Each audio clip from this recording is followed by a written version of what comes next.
Good morning and good afternoon. Welcome to the Back to School webinar on Google, presented by me, Stephen Threadgold. I'm Head of Product Management here at itslearning, and I'm pleased to say that today we're joined by Bart van Kimenada, who, as well as one of our longest serving product owners, is also the product owner whose team's responsible for driving forward our integrations with Google. Today we're going to be talking a little bit about Google, what you can expect to see over the summer, so ready for back to school, and then also we're going to give you a sneak peek on some of the other things that we have coming with Google and Google alone. If you're interested in all of the features that itslearning has coming over the summer, then we did a webinar a week or so ago. You can now find that on YouTube. If you search for itslearning and webinar, you'll find all of our webinars on YouTube and you can take a look at that. Today, we're just talking about Google. That's what we're focusing on. We're not talking about other features today, just Google. And for those of you that use Office together with itslearning, we have another webinar next week. Of course, all of these webinars, we will record them and we'll share them with people. One thing, we want to make this interactive. We want to get any questions that you have. So as Bart is going through and presenting all about Google, I'll be answering questions. At the side of the control panel in GoToWebinar, which is a tool that we're using now, you'll see a little pop-out called questions. You can put your question into there. You can see the answers as they come in, and I'll make sure that we'll answer those as we go through. Any that we need to store for the end, we'll do that, but I'll try and get those answers as we go through. So please put your questions into the questions tab, not into the chat tab, but into the questions tab, and we'll answer them as we go through. Right, so it gives me great pleasure now to hand over to Bart, who's going to tell us a little bit about Google and our integration with G Suite. Thank you, Stephen. So as Stephen mentioned, this webinar is about the integration itslearning offers with Google for Education, also known as G Suite for Education, which contains of a bunch of apps for productivity, communication, etc. And I want to talk a bit about those apps that we have currently an integration with, or the apps we are looking at to integrate with in the near future. itslearning is a premier partner of Google for Education, meaning we also work together to come to the best solution for our teachers and students. And we are the only LMS that is a premier partner of Google for Education. All these apps we see here, there's one a bit special, and that's Google Classroom, because Google Classroom conceptually has a lot of overlap with itslearning. It's a place where teachers and students come together. So when looking at an integration with the apps from Google for Education or G Suite for Education, we're talking primarily about all those other apps, but where Google has Google Classroom, we see itslearning there. And Google also supports that ID. So without further ado, let's move on and see what this integration contains. Stephen talked about the new features that are coming up over this summer and in the near future. But to give you a bit more holistic overview of our integration, I will also talk a bit about all the integrations that we already have with Google for Education or G Suite for Education. The first integrations are focused around easy access, making it very simple for teachers to get started with itslearning.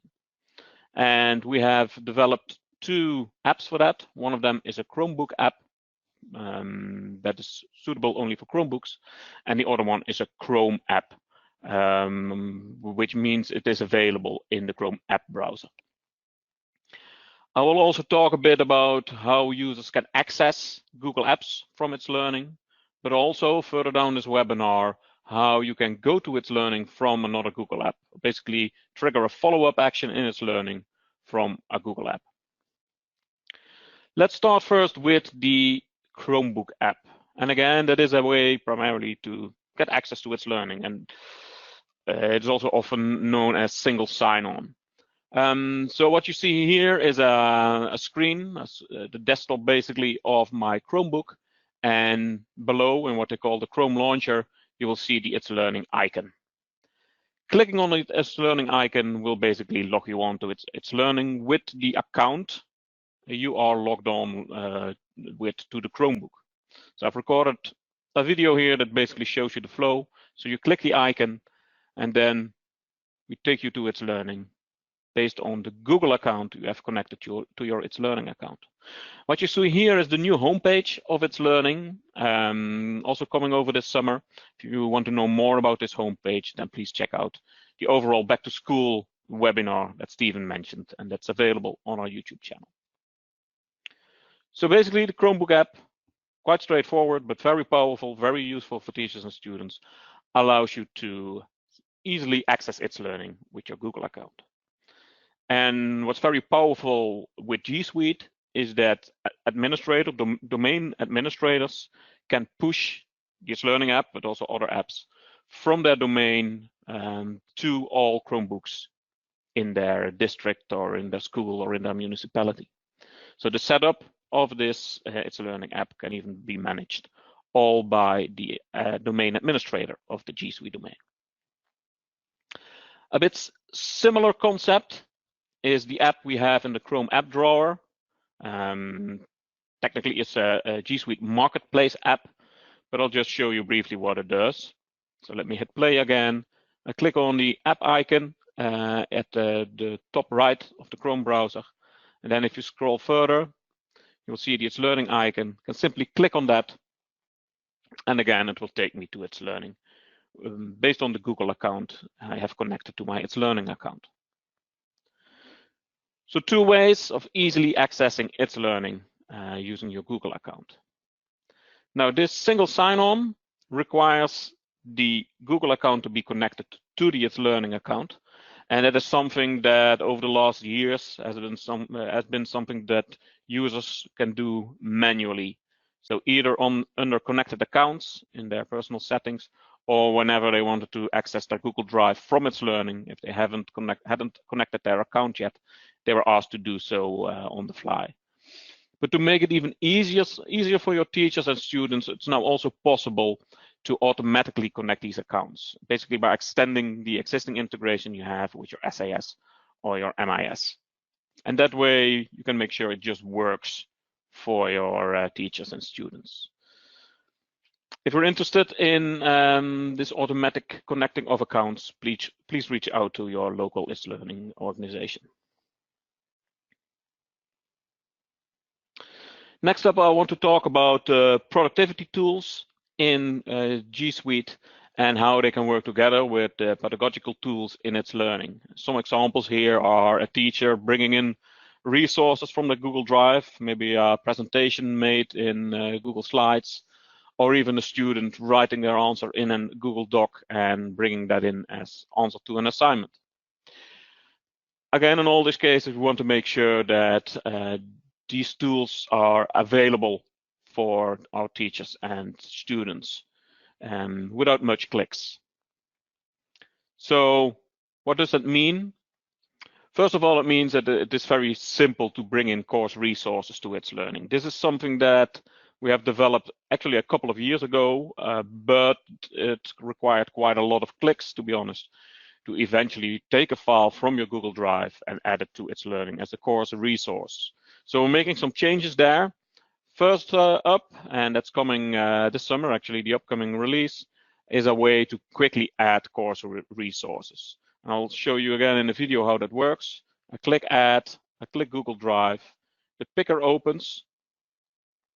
One thing we have developed some time ago is the possibility to also add from Team Drives, recently renamed by Google to Shared Drives, which is a place within G Suite or within Google Drive, actually, where users can work together, where they can collaborate on documents. And in this case, for example, it could be some English teachers working together on a curriculum. And when done, you can bring in those resources into your It's Learning course.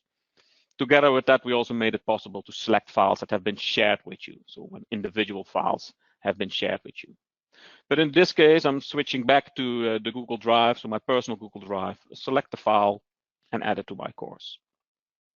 It's added to your resources, then you can preview it, and you can also drag it in a folder if you want to.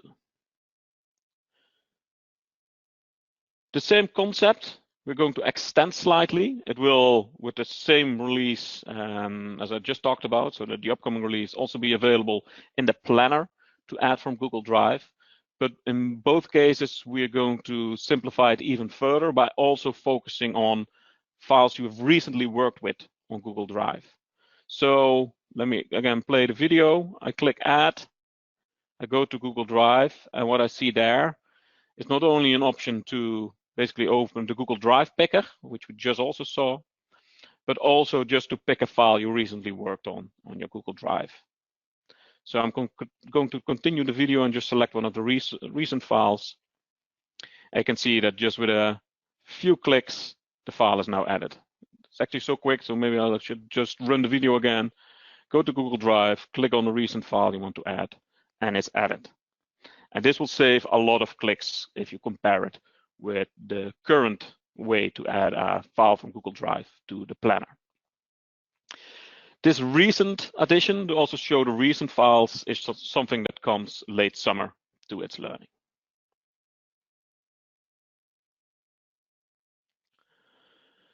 Next up is a feature that has been available for the whole school year. For those of you that already have connected that G Suite domain to itslearning.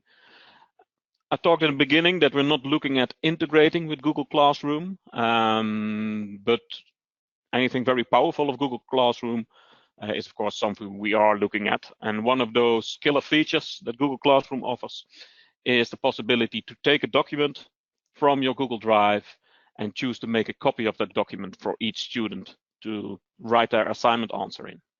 So that feature we've copied into itslearning, into the itslearning assignment tool. And just to give a bit of a holistic picture of all the integrations we have with G Suite or with Google for Education, also we'll play this video. Again, not something directly new, but a very powerful Google integration feature. So I'm creating an assignment, in this case, a bit of cliche assignment, a book report, something you can all imagine how that looks like or what that looks like. I had a file from Google Drive, and I've prepared a nice template, a nice framework for my students to answer. Then I choose to make a copy of that document for my students, and I create the assignment. So it's now created. Let me switch to the student view. Student sees the assignment in the task list. And as soon as they hit answer assignment, a copy of the document the teacher selected is made on the fly. And the student gets added permissions, so they can start typing, but also the teacher gets added permissions, so they can follow the progress, but also give in-progress feedback on the document. So I'm not going to fill in the whole assignment here. Just as an example, I will also submit this document. And what itslearning does now is also reducing the permissions from the student to view only, so they can no longer edit documents that are submitted. The teacher can see the submitted document in the all-in-one grader. They can see the read-only mode directly here, but they can also open the document in a new tab, and then you have the full capabilities of the Google Docs editor available. And they can start typing or adding comments like I'm doing here. So when the comment is edited, I can go back to itslearning. Also there it's possible to give some overall feedback to the assignment, perhaps give a grade, perhaps use rubrics if you have a rubric connected. But you can also choose for the student to resubmit by setting the assignment to incomplete. And when you do that, the student gets added permission on the document again. So the whole workflow of creating a copy for the student, but also handling permissions, making sure students don't modify answers the teacher is evaluating at that moment, that's all handled by itslearning. One thing we're also working with Google with is also to extend or improve this feature further. And we are looking at ways to embed the Google Docs editor or the Google Slides editor, basically the Google editor, also in our all-in-one grader. So that's still pending some developments on Google side, but it's also something we're looking at to improve further.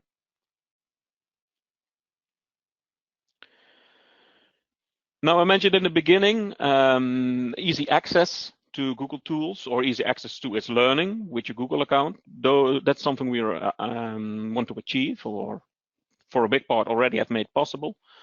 But what we're also working on are ways for teachers to trigger follow-up actions in itslearning while starting somewhere else. So maybe they're starting in Google Docs, or maybe they're starting in the calendar, or they're starting in the Chrome browser.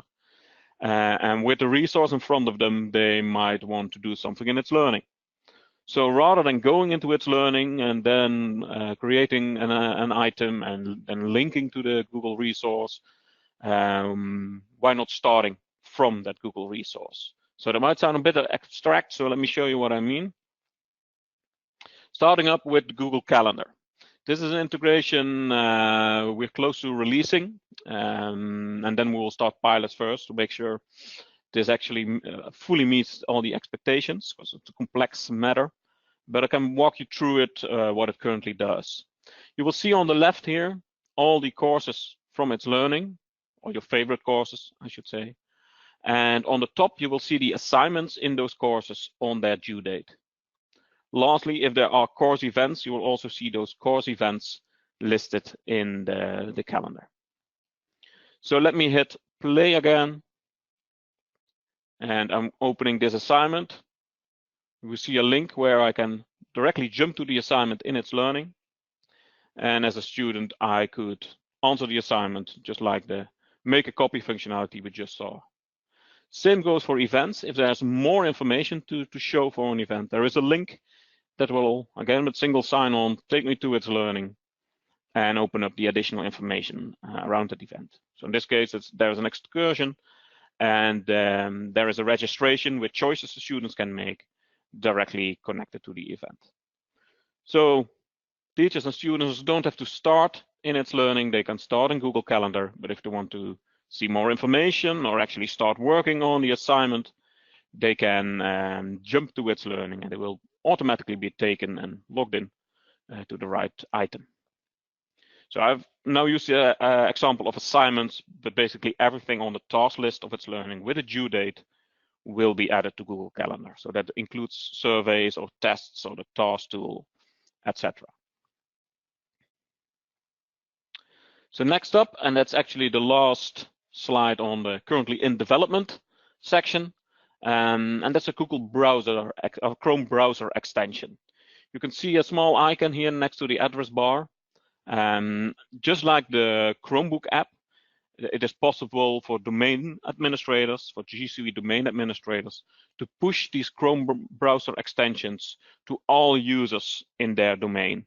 So this is not something that each individual teacher or student would have to install. That can be done on behalf of the users, basically, by the domain administrators.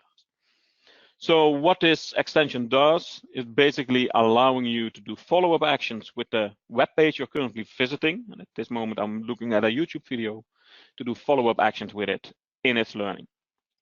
Let me again start the video, and then we'll pause it here and there to talk a bit more about it. So I click the icon, and then I can choose what to do with it.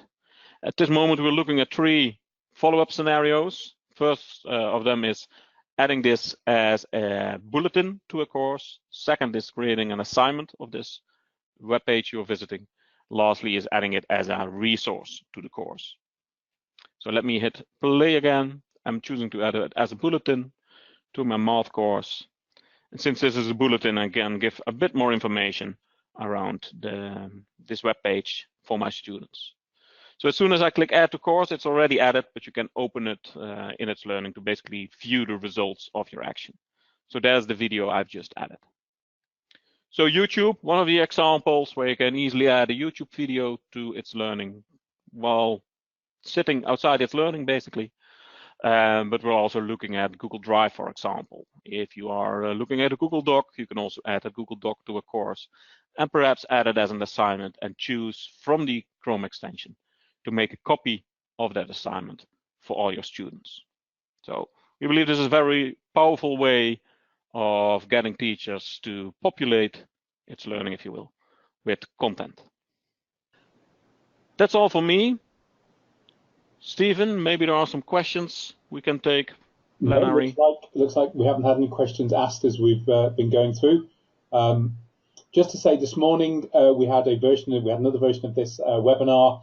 We ran it twice today, and one of the questions that was asked was about YouTube and whether we moved the YouTube videos into itslearning and took up storage. We don't, although you saw a really nice interface, a really simple to use interface where I've got an integrated search and everything is built into its learning. The videos are still held off on YouTube, so it doesn't affect anybody's personal, school, or communal type storage. So that we just wanted to sort of clear that up. It's a really nice feature, completely integrated into its learning, but no, we always keep those videos off on YouTube. So just to say thank you for your attendance today. We will be sharing a copy of this video of this webinar out on our usual channels. Thank you, Bart, for your presentation today. So I wish everybody a good weekend, and for those of you going off on your summer break soon, then I hope you have a good summer, and we look forward to welcoming you all back for a new start of academic year with all of these great features that Bart showed you today within its learning. So thank you for your attendance today, and we'll speak to you soon.